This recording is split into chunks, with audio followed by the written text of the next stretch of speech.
we are back here. It is officially another glorious Thursday morning, October 20. Oh, good Lord, October 20th, 2022. As they say, my hourglass is running out of time here on this program, but this program in itself today has just started. How's everyone doing today? Lovely, bad? Listen, we're back in the OG studio, guys. We are out of our New York City offices. Amina, take it away. Thanks. In national news, President Biden and the National Archives and Records Administration has been sued by the Mary Farrell Foundation for postponing the release of roughly 15,000 documents concerning the assassination of John F. Kennedy. The claim alleges that federal officials have acted outside the law in their failure to make those redactions available to the public, thereby depriving researchers and historians of opportunities to learn about the JFK assassination. And in state news, Central Jersey officially exists. I know. A bill has been introduced that would redraw New Jersey's tourism maps to include a Central Jersey region and require the state to promote it. Under the bill, the region would be what's funny? Under the bill, the region would be defined as Hunterdon, Mercer, Middlesex, and Somerset counties at a minimum. Sponsors insist the bill isn't really about taking sides, but to mandate the State Division of Travel and Tourism and use part of its funds to make sure an important area doesn't get overlooked in the way New Jersey labels and markets its regions. It'll be helping prevent it from losing opportunities to grow its economy, create jobs, and trumpet its benefits. And in local news, Montclairians rallied to save the freed slave house on Sunday. The residence is known as the James Howe House because it was once owned by the first freed slave in Montclair. The rally was quickly organized over the weekend to boost efforts to preserve the house after the owner put it up for sale on October 12th. The residence officially became a local historic landmark in 2007. Though Montclair recognizes the house as a historic landmark, organizations like Friends of the Howe House are still working toward formal state and national recognition. And looking at the weather today, it is clear with a high of 59 and a low of 37, with a humidity level of 72% and good air quality with a level of 23. Wow. Thank you very much, as always, Amina. All right, guys, let's talk about someone who probably shouldn't be fed anymore either, and that is indeed Donald Trump. As we got some more things circulating. Huh? What? What are you saying over there? I was like, guess who's back? Come on. Back again. Come on. Come on, bro. Enough with the M&Ms. All right. Yesterday, a federal Californian judge addressed claims by former President Donald Trump that in the 2020 presidential election numbers were fraudulent despite multiple sources assuring him otherwise. U.S. District Judge David Carter ordered lawyer John Eastman to provide more emails to the Congressional Committee investigating the infamous January 6th insurrection. Eastman was one of Trump's attorneys when the former president and his allies challenged his 2020 election loss to Joe Biden. The judge pointed out that Trump has signed verification swearing under oath that the inaccurate fraud numbers were true and correct, or believed to be true and correct, to the best of his knowledge and belief when alleging the improper counting of votes in a county in Georgia. The emails show that President Trump knew that specific numbers of voter fraud were wrong, but continued to tout those numbers both in court and to the public. The courts previously ordered Eastman to provide over 200 emails to the committee following the lawyer's resistance to the subpoena, claiming that the communications were privileged. 8 emails that would normally be shielded under legal protection given to attorneys and their clients must now be given to the committee after the court found out the communications were in furtherance of a crime. One of few those legal safeguards can be lifted. Trump and his allies filed over 60 lawsuits challenging the 2020 election, which Biden won, with some complaints alleging voter fraud without evidence to support those claims. Those cases were overwhelmingly rejected by judges, some of which Trump appointed to the federal courts. And the January 6th Select Committee last week voted to subpoena Trump in its investigation. It is set to issue a report in the coming weeks of its findings as we continue the never-ending cycle of all these investigations. And it leads us to what? Probably nothing. He's not going to jail, people. I have a feeling about it. I don't want to confirm it, but my prediction is that nothing happens here. And yet again, we get to go into the theory, then, white privilege is a crazy thing. And especially if you have a lot of money. This is absolutely insane. I think everyone in the United States knows he was doing a lot of bad things, lying to the people, inciting an insurrection. But I guess that is not enough to put someone in jail these days. It's enough to put us in jail. Yeah, yep, you're right about that. I mean, this is just a bizarre situation. JT, what do you think is going to happen? Are we on the same page here? Yeah, pretty much. We've been talking about, Donnie since The dawn? yeah, since the dawn of time, and it's just, I, you know, I get so sick of talking about this man, and I avoided throwing this into the script because of which, and then I was like, you know what? It's news. News gets repetitive, so I threw it in there. But I particularly am so sick of speaking specifically on January 6th. You might know last semester, I think every day for 2 months straight, my first story was on January 6th. And Well, I to be fair, slowly, when people visibly. die after a Capitol riot, I think that's a fair and valid thing to be covering. No, it is. I- It started Yeah. as something to be covered, and then it ended up being stuff like I think at one point we ended up covering insurrectionists calling the White House because they left stuff at the White House while That's they were raiding it, hilarious. and they were like, "Hey, while I was raiding the Capitol, I kind of left my wallet. Do you guys think I could come back and get it?" Like, Do you it think got how to they that- worded it though is just like, "Hey guys, by chance did you happen to see like a So when I was like hunting down Nancy Pelosi, no night like they had to try to be slick about it. They're like, so yesterday, January 6th, my wallet."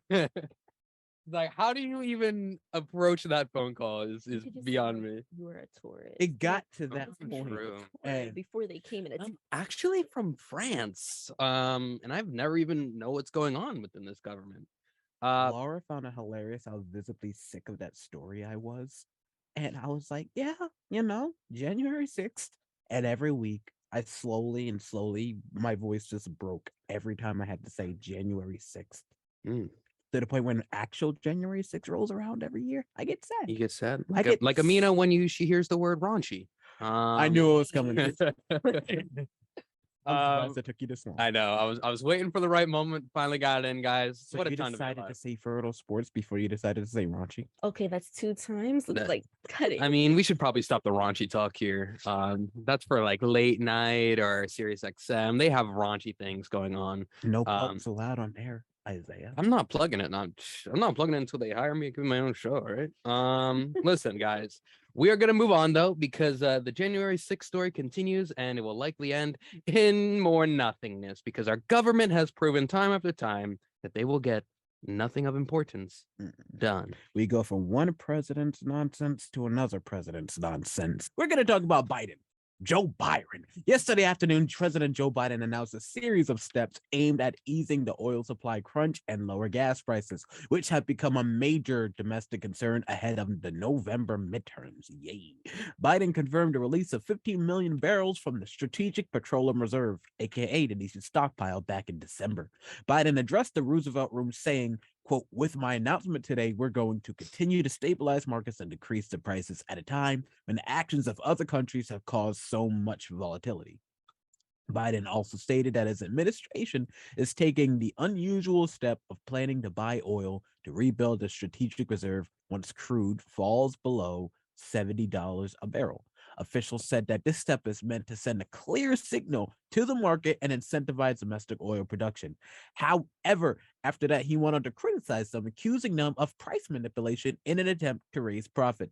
Quote, you should not be using your profits to buy back stocks or for dividends, Biden said in remarks directed at energy companies. Quote, not now, not while a war is raging. You should be using these record-breaking profits to increase production and refining. Invest in America for the American people. Bring down the price you charge at the pump to reflect what you pay for the project. End quote. Oil executives insist that this is the result of larger economic forces, including supply and demand. The oil companies and some energy analysts have also repeatedly pushed back on Biden's calls to ramp up production, saying that increasing production is not so simple or easy and that other factors are at play. Like, okay, gas prices have begun to fall again, and after its brief increase, nonetheless, the national average for a gallon of gas is 20 whole cents higher than 1 month ago. Biden didn't acknowledge the prices are not falling fast enough. The administration claimed some success in lowering prices over the summer and continued to blame Russian President Vladimir Putin's invasion of Ukraine and other actors in the market for the rising prices this fall. The gas prices going up is a never-ending story, and I'm curious to see how much longer this is going to continue and whether or not they're going to ever like at what point does the excuse of Russia invading Ukraine fall, you know? It's been 8 months, over 8 months. Are they going to keep continuing to blame that? Because at some point you have to find alternatives and just try to figure it out. I mean, it did kind of like spike when that whole thing started, you know? No, it did, but it's been 8 months You and they know, haven't Russia- found a good enough alternative yet. Russia invaded Ukraine. I got myself in trouble on air because of it. Gas prices went up $2 in the next couple of weeks. And it was just like, and ever since then, they've been rising and rising and rising. And everybody's saying, oh, yeah, it's Biden. You got people who've always been paying 70 bucks a gallon, blaming everybody else. And it gets to a point where we're just like, like, you got to spread the responsibility. The Biden administration says it is not our fault. It is the oil company and it is the Russians' fault. And the oil companies are saying it's not our fault. It's the fact that there's just no more resources. And then, Russia is saying, the Spider-Man gif where it's like all the Spider-Mans pointing at each other? That's what this whole story is. No one wants to take blame. No one wants to take accountability. And they're always just going to push the blame on somebody else because it looks bad on them. Actually, it's funny we're making analogies regarding politics because I saw something the other day that I couldn't agree with more. And Tom Holland for president? No, that's good. Sit down. I am. It was tweet and it said, what I've seen in the beginning of the it was the one movie I forgot. I think it was El Dorado. And it says when the two cartoon? El Dorado. What a classic. That's a banger right there. Great movie. Anyway, that one scene in the beginning where they're pretending to fight when it's just a big distraction to distract you from the fact that they're both robbing you. That is essentially politics in a nutshell. It is everybody pointing the blame at everybody else and the public taking sides and like siding with the party and siding with the country and siding with the oil companies and whatnot. When in reality, the fact of the matter is we're losing money at the end of the day. And personally, it doesn't matter whose fault it is. To me, it just matters how do we fix it. We fix it first. Then we could talk about whose fault it was and get them out. But until then, like, we're still, dealing with the gas crisis, which to me, it isn't even that bad. I used to feel that way because somebody used to be like, you don't drive, so you can't say that. Well, I drive and I'm paying for gas. So I'm like, it's just another bill at the end of the day. So complaining about gas prices isn't getting us anywhere. How about we actually do something to fix it? Which, just like January 6th, nothing is being done. It's a lot of it's your fault, and not a lot of, okay, how do we fix it? How do we fix it? Acknowledging the problem. Yeah, you heard it here first. We are gonna talk COVID. Oh boy. Yes, my favorite topic. Let's get into it because what? But you don't hate yourself for program? No, because that's art. That's real diction. Isaiah doesn't know what art is. According to a government report released yesterday, COVID-19 drove a dramatic increase in the number of women who died from pregnancy or childbirth complications in the U.S. last year. This disproportionately claimed Black and Hispanic women as victims. The report lays out grim trends across the country for expectant mothers and their newborn babies. It finds that pregnancy-related deaths have spiked nearly 80% since 2018, with COVID-19 being a factor in a quarter of the 1,178 deaths reported last year. The percentage of preterm and low birth weight babies also went up last year after holding steady for years, and more pregnant and postpartum women are reporting symptoms of depression. The maternal death rate in the U.S. is higher than many other developed nations and has had on the rise in the years leading up to the pandemic, but COVID-19 has only worsened conditions here for pregnant women. Women who contracted the virus while pregnant faced elevated health risks, staffing shortages, and COVID-19 restrictions created more hurdles for expecting mothers to get in-person healthcare, and pandemic stress has intensified depression, a common condition during pregnancy. Mental health issues likely contributed to the increase in pregnancy-related deaths, according to expert Tab Dina, as many women who experience depression and anxiety during or after their pregnancy struggle to get the care that they need. The biggest spike in deaths came during July through December of last year due to the Delta variant. And after over 2.5 years of COVID research, scientists are seeing the first data points that prove a dramatic change in human organs after COVID infections that could have effects on people who were hospitalized or even just had mild symptoms. Dr. Zayed Ali, director of Clinical Epidemiology Center at Washington University in St. Louis, says that, quote, you can start thinking about getting COVID as almost an accelerant to aging. The viral infection accelerates the aging process in people almost by 3 to 4 years in the span of just one. He also added, what we have seen is that people are losing about 3 to 4% kidney function in a year that follows that infection that usually happens with aging, 3 to 4 years of aging. Now, that's some crazy stuff going on revolving around COVID as we continue to learn about the effects of the virus. Are we all survivors here? Has anyone not gotten it? I haven't.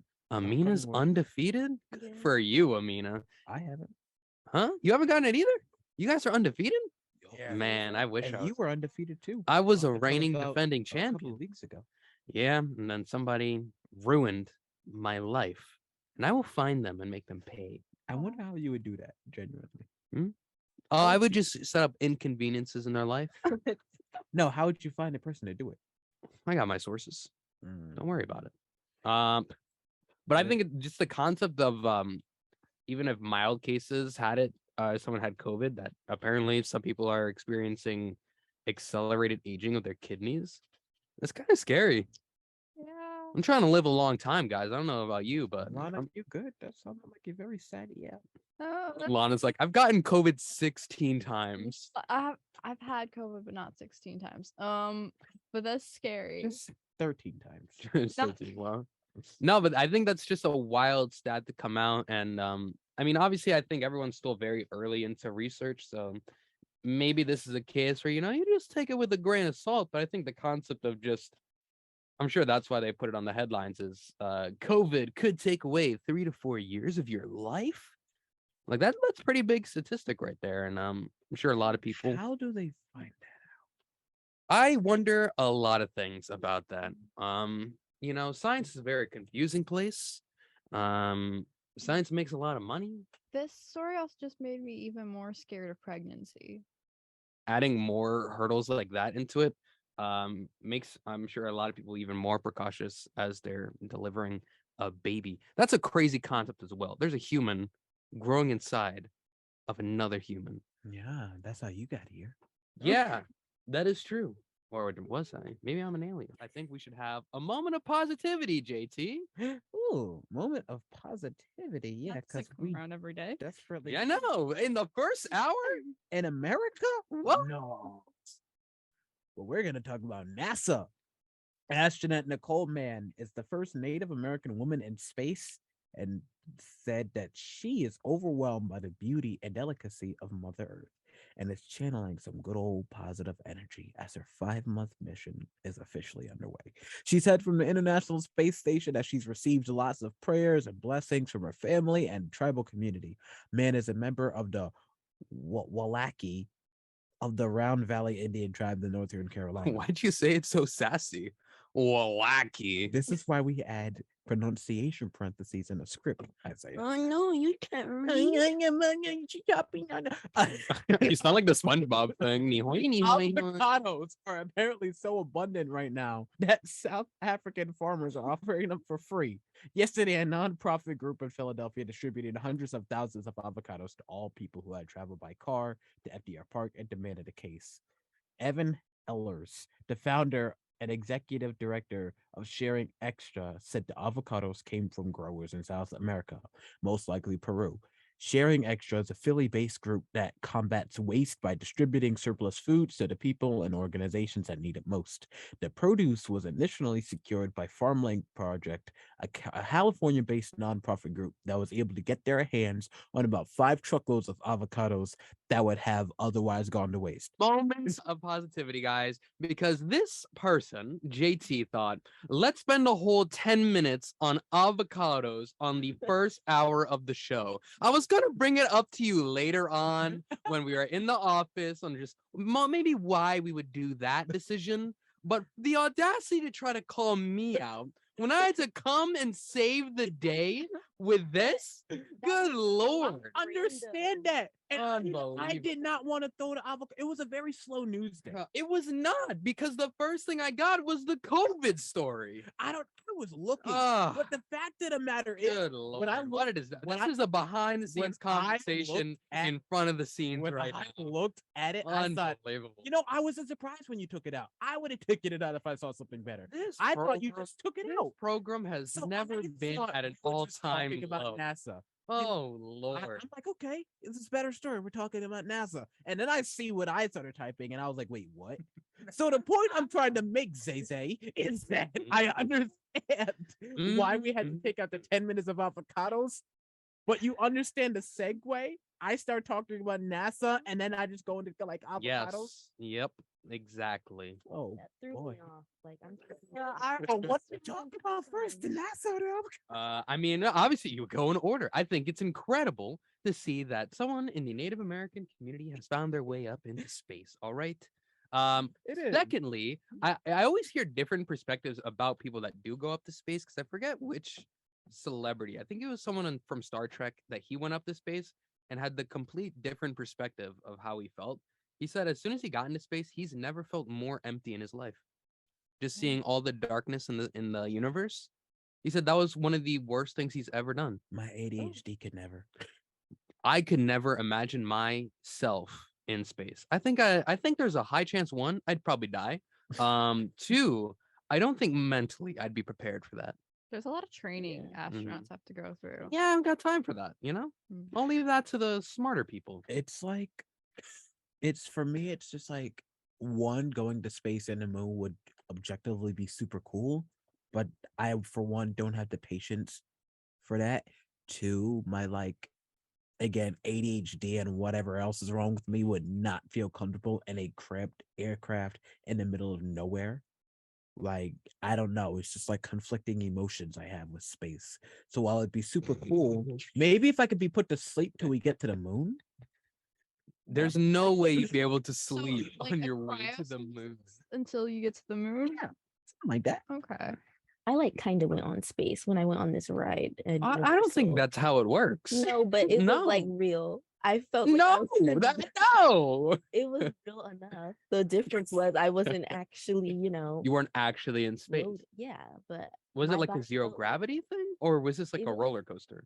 no, it was more like those things at like the arcades where you sit in there. If it was like we were in the rocket ship, not the rocket ship. You're Space telling me you put a quarter into a machine No, it and you was at felt like you were in Universal, space? though, Oh, but you okay. got to pick the intensity, and so I picked the real deal. I wanted to really Ooh. feel like. And you felt the real deal. How did it feel? Was it good, bad? I mean, I wouldn't do that in real life for Mm. sure, but it's not. Yeah, I just feel like me personally, if I were to actually end up on the moon, something would happen where I would float away and not be able to make it back. Peace and peace to people on the moon, man. What a time. Listen, shout out to the avocados as well. I don't think we need to talk about that at all.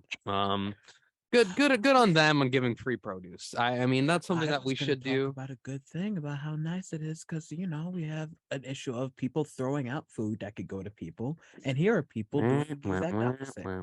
You were this close.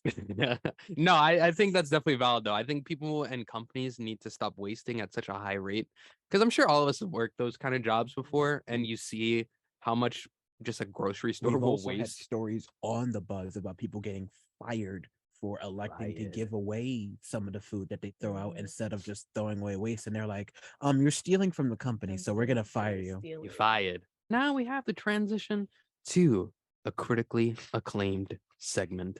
We're getting reviews from across the nation. People are saying we need more Lana's segment. We need more Lana on the program. We want Lana to do the whole second hour from now on.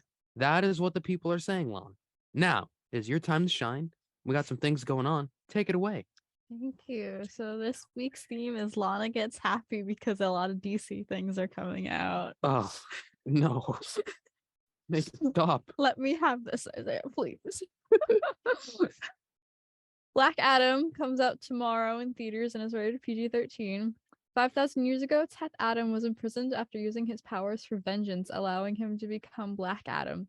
Now, in the modern day, he is free and seeks a warped form of justice, only to be challenged by modern-day superheroes. Is anyone even really truly I know Dwayne The Rock Johnson is on the movie. It's about drive. It's about power. You stay hungry? We devour. Amina, I'm not sour. no. I'm not sour. I'm What in not. the world? Somebody please make it short. Right. Clip it. All right. Listen, I feel like the thought of going into this movie, I feel like a lot of people forgot that this thing existed, despite, at least for me, I feel this movie coming out was a little bit surprising because I thought it was never going to come out, but we're here.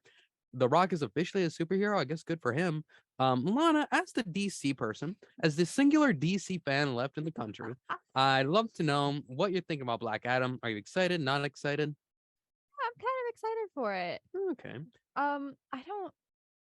Black Adam is one of the few ones I don't know that much about, but like I would like to like learn more about, and like he seems really cool. And Isaiah, I'm not the only one left in the country. There are quite a few other DC people in this station who Ugh. like. I don't it as trust well. them. Very quickly, before you get to your next movie, Lana, we have a story later on. I'm just going to give you the details of it now. Breaking news.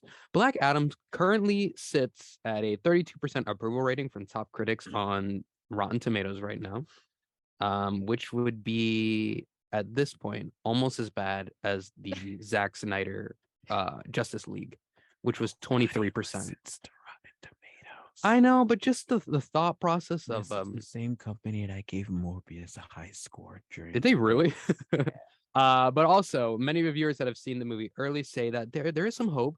They are very happy with The Rock's acting performance in the film. They could tell how passionate he was about the role. And here are some lowlights as well. CGI, character development, too quick of edits, generic story, flavorless movie, and the list continues. But those are just some quick things. I hope it's not the case where it's just like what you said, where reviewers are just angry to be angry because that's their job. Hope it's good because I'd like to see DC do good things from now on. People just love to complain. Yeah. A lot of the things people have been complaining about. I can do a whole video essay on the most overhated movies of all time. And it all starts with one person saying this movie was garbage and everybody following suit. Little news flash for you. If a movie bombs in the box office, that doesn't mean it was a bad movie. Bombing in the box office just means not a lot of people went to see it. And what you'll notice is a lot of people will have opinions about a movie they've never seen. So if a movie flops in the box office and everybody genuinely agrees that it was a bad movie, that means about 25% of the population watched the movie, 10% of that population said it was a bad movie, and everybody else agreed. Well, I mean, I think there's some truths in the sentence like numbers don't lie. I think not every movie, but I think a lot of movies that have flopped in the box office is normally because after week one, everyone saw how bad reviews they got and didn't go week two. Okay, so question. We all agree that Morbius is a bad movie, right? Yes, How many of you in this room have actually seen it? I saw half of it. I saw maybe like 2 seconds, 2 seconds, half. but I've never Amina, said, Amina's the only one in here that sat through the entire movie. which means So it's probably a bad realistically, movie. she's the only one in here who has a say. Well, I've never said that Morbius was a bad movie. But 'Cause- you're just genuinely in agreement that you're probably not going to watch it because people have told you it was bad. Are you not? yeah. Hence the rest of the world. I And think that works with the restaurants too, Yeah. no? Like if someone says I've the been to food there is disgusting, you're not gonna go there. I mean, I will because No, you're not. I like to form my If- own opinions on things. If genuinely 6 people said to you, this restaurant is absolutely terrible, don't go. You're a liar if you're saying you're gonna go. Oh, I will. That's a lie. No, I like to experience things Why for would myself. you go to a place that has consistently been told it's terrible? I mean, people tell all the time McDonald's is bad. I enjoy a Big Mac all the time. With the reviews. But like we know, you know what you're signing up for McDonald's though. Yeah. You're not. You I'm had saying a McDonald's sit down before. restaurant has Mhm. terrible reviews. Everyone says food's terrible, service is terrible. You're telling me I'm gonna go you there to would see go for there. myself. That's a lie. For You're- myself. You are literally lying. No, on air this right now. that's the way it There's should no way. That's the way it should be. That's I what- should not that sit is here the and tell most you that something ridiculous is thing. bad. Okay. You're like, My thing, okay. They're like, this is the most dangerous town in the world. Landmines are everywhere.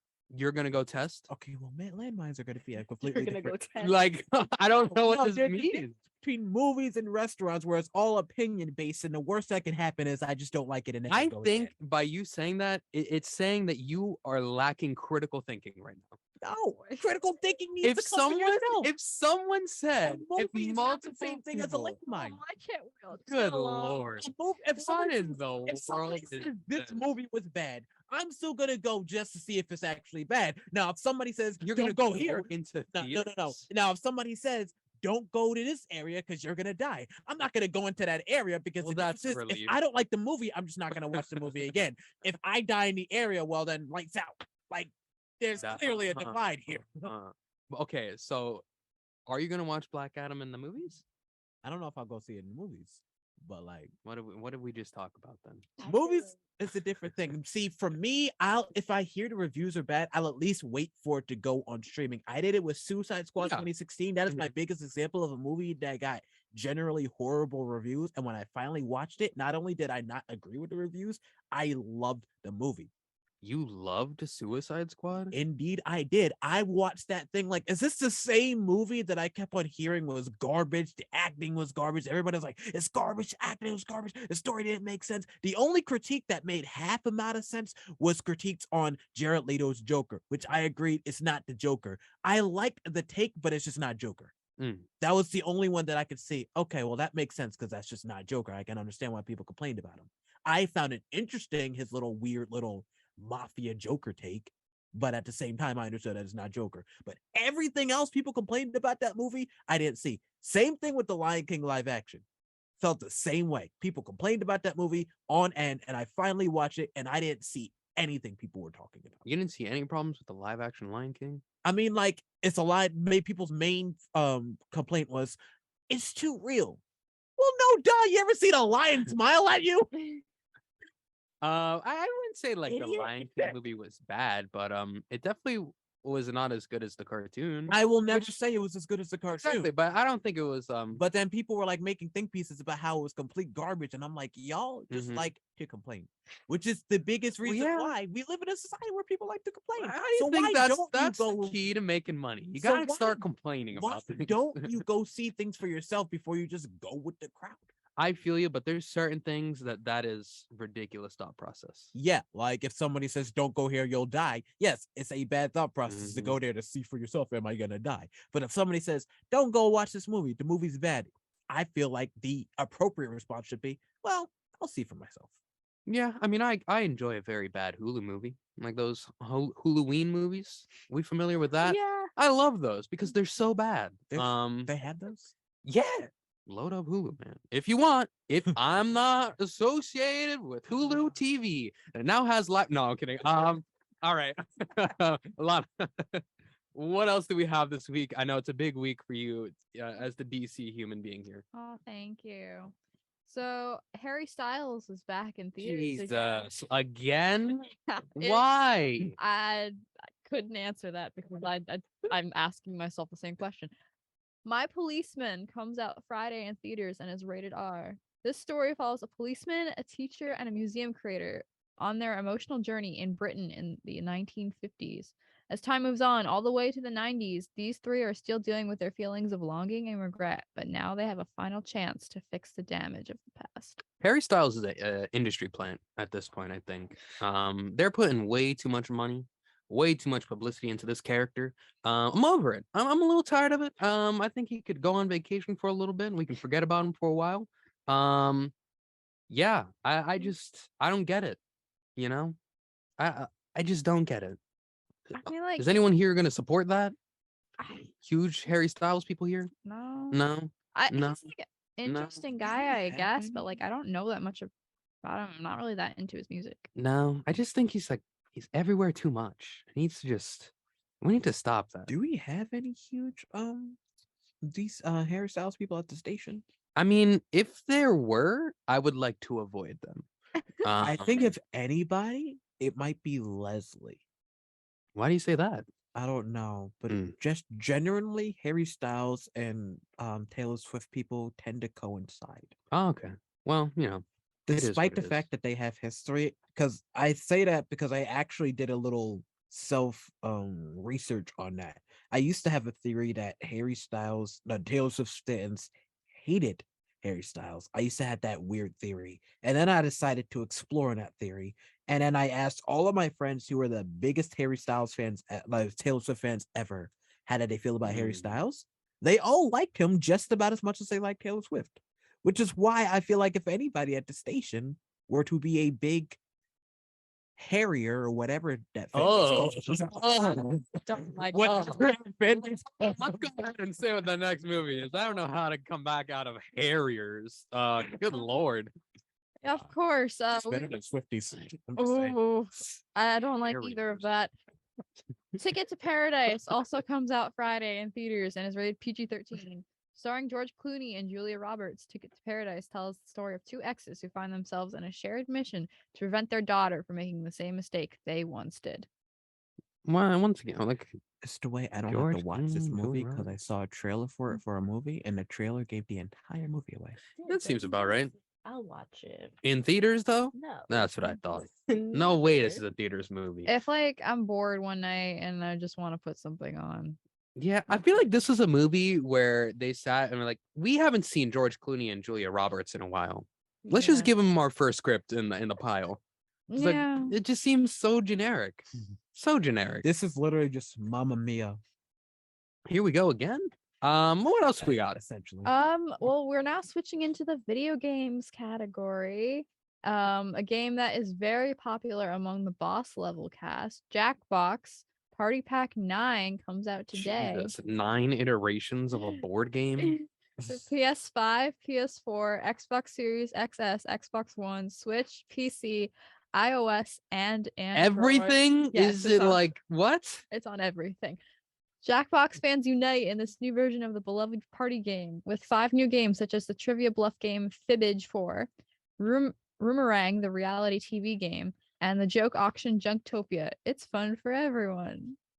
Wow, you really put a lot of effort into that part. It's fun for everyone. I feel like you would. It's too early for say me that, to hyper. I just don't know why they needed 9 different versions of the same game. Couldn't they just Because- update the game? No? No. That's not making money now, is it? You're right. That is not how Come it's- on, you're Why not just thinking that- money moves. Right? all the songs? Guitar Hero as well. Good lord. All right. All right, and finally, the game I've been waiting for. Gotham Knights comes out tomorrow for PS5, Xbox Series XS, and PC, with Batman dead and a new crime underworld filling the streets Whoa. of Gotham. It's up to Batgirl, Nightwing, Red Hood, and Robin to save the city and become Gotham's new Dark Knight. So this is just Teen Titans. Batman is dead? Yes, No. so is Jim Gordon. I was Batgirl before for Halloween. You were Batgirl? Yeah, 3rd grade. In 3rd grade? And then the next year I was Robin Girl. There's a Robin girl? Well, I was Robin Hood, so yes, I was Robin Girl. There is a female Robin, Oh, what's her name? Stephanie Well, Wait a minute. Brown. But is she also Robin? Or Wait. is it... She was Robin for a little bit, Wait, Oh. very short time. Robin. I know there's Dick Grayson, Tim Drake, Jason Todd. Jason Todd. Mhm. That's as far as my knowledge. We're goes. naming a lot of Those are the names first that 3. I have no clue what is that about. Oh wait, Damian Wayne, Dick Grayson, Jason Todd. Oh, it's Stephanie Brown. Damon Wayans Jr.? Damian Wayne. you're done. The Wayans brothers? You're done. Hey, they got a new show coming out, guys. So That's Stephanie exciting. Brown is in between Tim Drake and Damian Wayne Huh. in the lineup of timeline.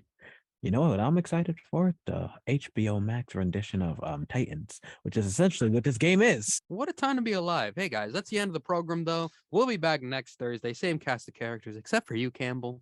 George will be back in studio. What a day, what a time. See you next week.